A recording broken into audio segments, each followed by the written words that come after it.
Históricamente, el deporte más importante en Centroamérica ha sido el béisbol, pero eso no significa que el fútbol no se haya abierto sus espacios, a pesar de que Estados Unidos lo hizo más difícil.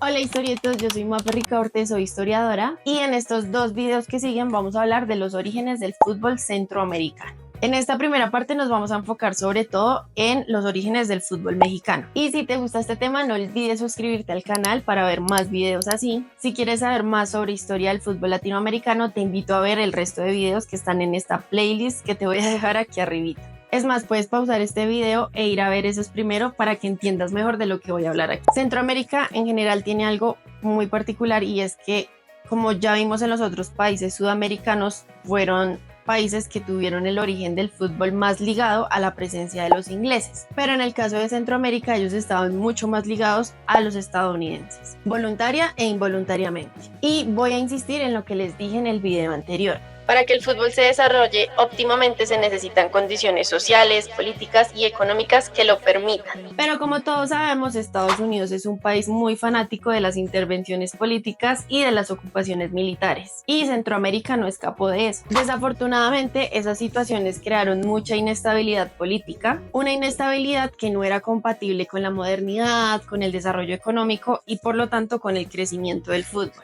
y en general de los deportes. Pero como el fútbol es tan increíble, de todas maneras pudo crecer y desarrollarse. Más lentito y lo logró a pesar de que incluso en algunos países el fútbol tenía que competir con el béisbol, que era muy popular precisamente por los estadounidenses. Y hablando de Estados Unidos, vamos a hablar de su vecino primero, como ya les dije, México. México tuvo un periodo como de modernización que fue el Porfiriato. El Porfiriato es el periodo en el que Porfirio Díaz fue presidente de México entre 1876 y 1911. Aunque aquí entre nos decir presidente es demasiado porque duró más de 30 años en el poder y porque aunque algunos dicen que fue un periodo de estabilidad política y de crecimiento económico, también hubo mucha represión, censura de prensa y autoritarismo. Que no se les olvide. Pero nos guste o no, en el Porfiriato hubo modernización, hubo inversión de extranjeros en México y por lo tanto hubo presencia de extranjeros. Y ahí sí se repitió más o menos lo que hemos visto en el resto de los países. Los extranjeros trajeron el fútbol y las clases altas mexicanas lo popularizaron. Desde el siglo XIX existieron clubes que empezaron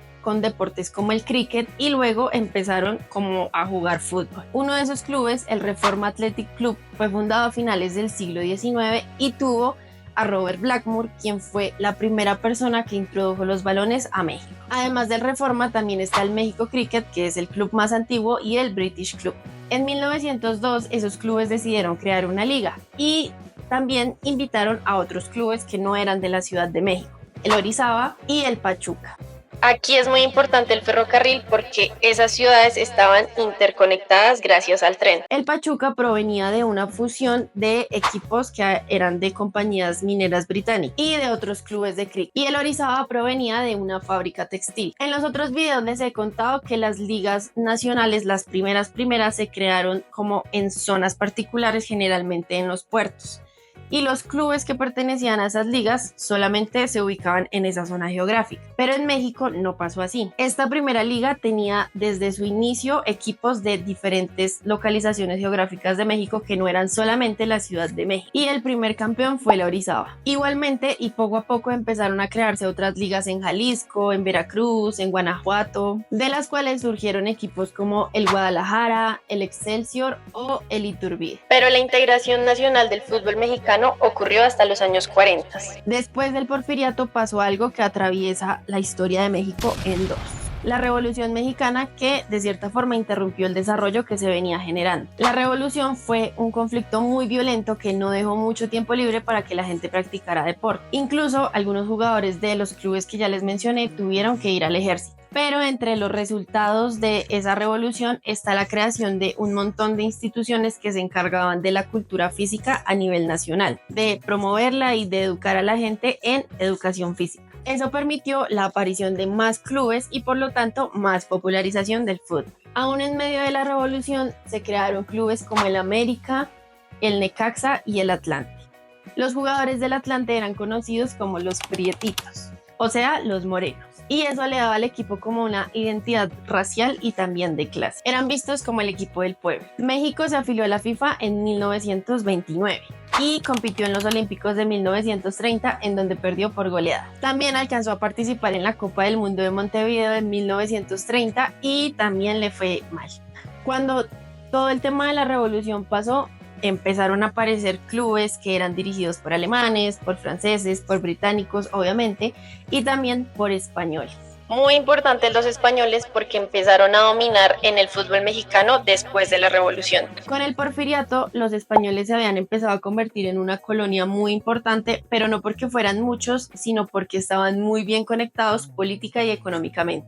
Digamos que la relación con los mexicanos no era la mejor, pero sus equipos, el Asturias y el España, inauguraron los mejores campos deportivos en ese momento. Y pues para ese entonces era un requisito para pertenecer a la liga que cada equipo, cada club tuviera su espacio para practicar. En 1919, el rey Alfonso de España le concedió el título de Real al Club España, 2 años antes de dárselo al Real Madrid. Obviamente, al ser clubes extranjeros, había conflictos entre los clubes mexicanos y los clubes españoles, incluso en los estadios. En 1931, en un amistoso entre el Racing y el Atlante, hubo muchísimas peleas y también los jugadores incluso fueron a la cárcel. Pero México tuvo una forma muy nacionalista de resolver el conflicto.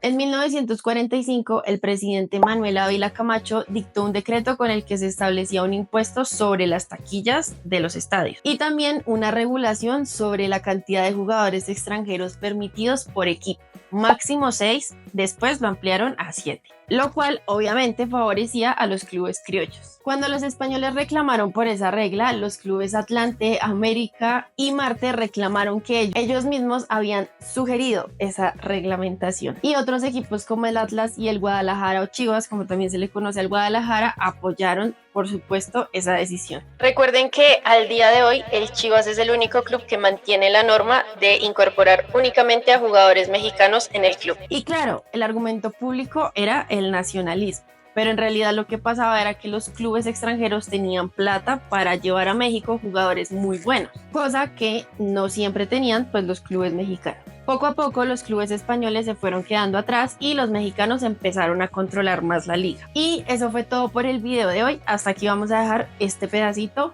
No olviden suscribirse al canal para seguir viendo los videos de historia del fútbol latinoamericano. Hasta ahora estamos terminando la parte de los orígenes. El bloque que se viene después va a estar espectacular. En el siguiente video voy a hablar de Costa Rica, Honduras, Panamá, Guatemala, Nicaragua y El Salvador. Así que denle like, compartan este video con todos sus amigos, su familia. No olviden seguir a Los Historietos en redes sociales, en Facebook, Instagram, Twitter y TikTok como Los Historietos. Un abrazo y nos vemos en el próximo video. Chao.